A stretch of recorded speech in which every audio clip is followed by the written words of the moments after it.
عن فلان عن فلان عن رسول الله أنه قال إن مما أدرك الناس من كلام النبوة الأولى إذا لم تستحي فاصنع ما شئت. فوقع على ركبتيه في الأرض وأخذ يبكي يبكي يبكي. هذا الإمام الزهري تائب إلى الله سبحانه وتعالى. بعد ذلك قال للزهري أوصني، بماذا توصيني؟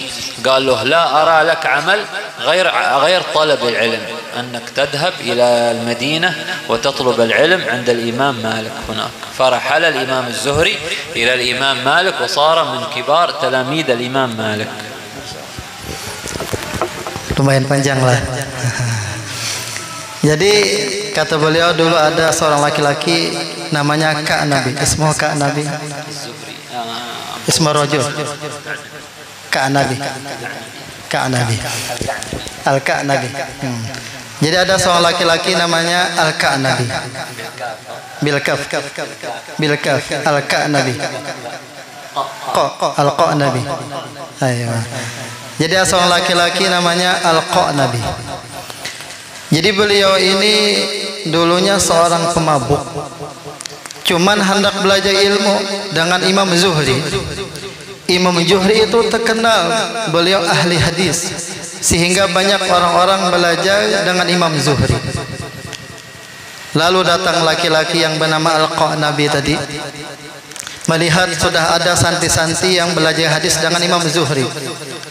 Cuman Imam Zuhri ini melajari hadis tunggal ikungan, satu maju, kemudian selesai, datang lagi satu, kemudian sampai giliran kepada Al-Qa Nabi tadi.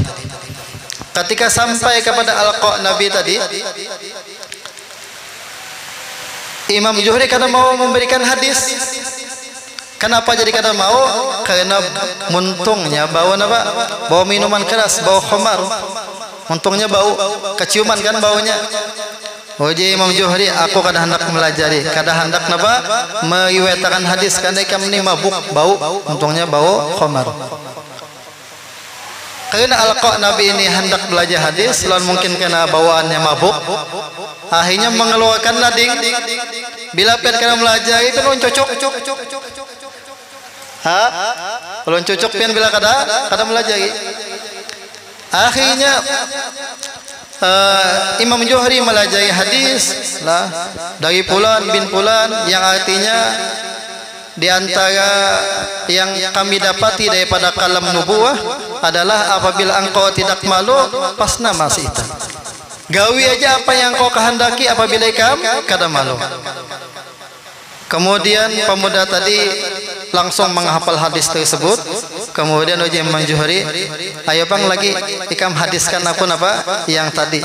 Kemudian mengulang lagi pemuda tadi yang bernama Al-Qaqi tadi, dan menyampaikan hadis yang disampaikan oleh Imam Zuhri, hafal kuat. Kemudian Imam Zuhri pun minta nasihat lawan Al-Qaqi tadi. Ujar Qaqi tadi, pian wahai Imam Zuhri, ya kah, ulun lihat belum mapan lagi apa namanya dalam segi amal, dalam segi ibadah. Kalau hadis sudah lumayan, tapi namun pian mau, pian bisa lagi belajar di Madinah, belajar dengan Imam Malik di kota Madinah sana. Akhirnya Imam Zuhri dengan berkat yang pemabuk tadi belajar lagi di Madinah dengan Imam Malik rahimahullahu taala. وصار من كبار طلاب الإمام مالك، حتى كان الإمام مالك يقول من أراد أن يتعلم الحياء فليتعلمه من عبد الله بن مسلمة القعنبي. الحياء كان خاشع دائما، عليه الخشوع وعليه السكون، تاب توبة صادقة مع الله سبحانه وتعالى.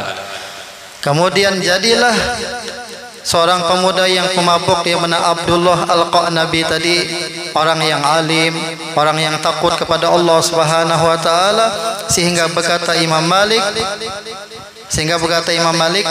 bilanya kalian hendak belajar dengan takut kepada Allah Subhanahu wa taala, sopan kepada Allah taala, belajar dengan Abdullah Al-Qa Nabi tadi. Jadi yang disuruh tadi Imam Zuhri yang menyuruh siapa? Yang menyuruh Abdullah Al-Qa tadi, bukan yang sebaliknya. كما كان سيدنا عثمان بن عفان في الحياء، بلغ مبلغ في الحياء سيدنا عثمان حتى صارت الملائكة تستحي من عثمان، من سيدنا عثمان رضي الله عنه. Begitu juga sahabat Nabi sallallahu alaihi wasallam yang bernama Utsman bin Affan. Beliau orang yang sangat malu sehingga para malaikat pun malu dengan Sayyidina Utsman. ويكفي هذا القعنبي فخرا أن الإمام البخاري جاء وأخذ العلم عن هذا سيدنا عبد الله بن مسلم القعنبي. جاء الإمام البخاري، شوف هذا الرجل كان سكران، كان هكذا يعني في البطالة والعياذ بالله، بعد ذلك تاب إلى الله وصار من كبار طلاب العلم، وبعد ذلك صار من كبار الشيوخ. جاء الإمام البخاري وصار تلميذا من تلاميذ القعنبي عبد الله بن مسلم القعنبي. ما شاء الله. Jadi cukup keutamaan Abdullah Al-Qanabi ini, yang mana dulunya beliau seorang pemabuk, kemudian dengan belajar dengan Imam Zuhri, belajar hadis, kemudian belajar lagi dengan Imam Malik, sehingga beliau jadi orang yang alim, orang yang malu, takut kepada Allah Subhanahu wa taala, dan menjadi murid yang besar daripada Imam Malik, sehingga Al-Imam Bukhari mengaji dengan Abdullah Al-Qanabi tadi. Padahal dulunya beliau apa? Seorang pemabuk, tapi dengan ijtihadnya belajarnya bujuk-bujuk, Imam Bukhari belajar dengan sedih.